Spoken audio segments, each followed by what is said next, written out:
Good morning and welcome to Casual Chef's Kitchen. I'm Chef Matthew. Just gotta say, go Blue! Michigan, national champions. Born and raised in Michigan, grew up not even 45 minutes out of Ann Arbor. That's all I'm gonna say. All right, last night I prepared Italian drunken noodles. Wonderful vegetarian meal, lots of veggies, 3 colors of peppers, zucchini, yellow squash, onion, garlic. Yum. Yeah. Great meal. I kicked it up a notch or two in the herb and spice department. But I will post the recipe for you to try and modify yourself. Tonight, I'm going to be preparing kind of a fun recipe. Cheesy taco puffs.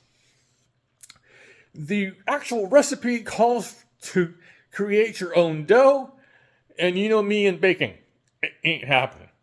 So I'm using puff pastry. Let's get to it. Let me show you.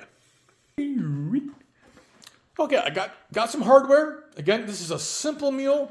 I got some puff pastry. Actually had to go to a different source because my normal source of Bel Air has not had puff pastry basically since Christmas or New Year's. It's been a while. So, some ground beef. This is 90-10. Garlic, onions, a little bit of olive oil for the actual sauteing and cooking.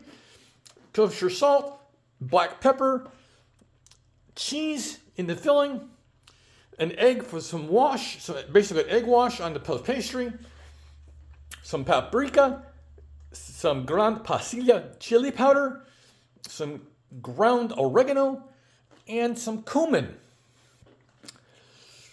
I'm probably going to kick this up a notch or two, like I always do, but that's the basics for this cheesy taco puffs. It's basically little pockets of taco.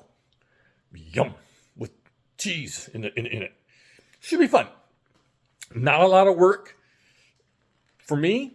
I basically got to dice up an onion and cook some meat and stuff it into some puff pastry. Easy peasy. All right. Looks like sunshine outside, at least here in the North Valley, here in California. So I hope your weather is good. I know the East Coast, wow, the East Coast is being slammed. So please be safe. Have a great day. Eat great food. And have fun cooking. Phenomena.